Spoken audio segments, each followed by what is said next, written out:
Hello friends, ఈరోజు మనం వినబోయే కథ చాలా సరదాగా ఉంటుంది. కానీ మంచి బుద్ధి చెప్పే కథ. అది ఎవరి కథ తెలుసా? కోతి, గాడిద కథ. ఒక చిన్న ఊరిలో ఒక గాడిద ఉండేది. ఇది చాలా కష్టపడేది. కానీ ఎక్కువగా ఆలోచించేది కాదు. ఏం గాడిద, ఇంకా బరువు మోయాలి. అదే ఊరిలో ఒక కోతి కూడా ఉండేది. అది చాలా తెలివైనది, కానీ కొంచెం మోసగాడు.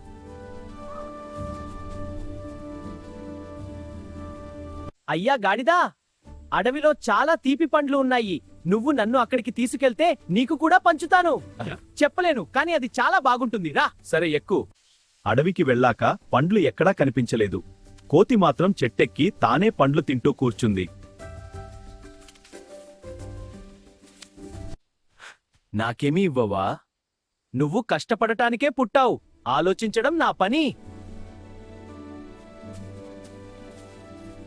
గాడిదకు బుద్ధి వచ్చింది. అప్పుడు గాడిదకి కోపం వచ్చింది, కాని అది శాంతిగా ఆలోచించింది. చాకచక్యంగా కోతిని కిందకి దింపి ఒక గుంతలో వదిలేసింది. ఏమీ మాట్లాడకుండా అక్కడ్నుంచి వెళ్ళిపోయింది. తన మోసానికి తానే శిక్ష పొందింది. ఎవరి మాటైనా నమ్మే ముందు ఆలోచించాలి. మోసం చేస్తే చివరికి నష్టపోతాం. తెలివితో పనిచేస్తే సమస్యలకి పరిష్కారం దొరుకుతుంది. ప్లీజ్ మై ఛానల్ లైక్ చేయండి, షేర్ చేయండి, సబ్స్క్రైబ్ చేయడం మర్చిపోకండి.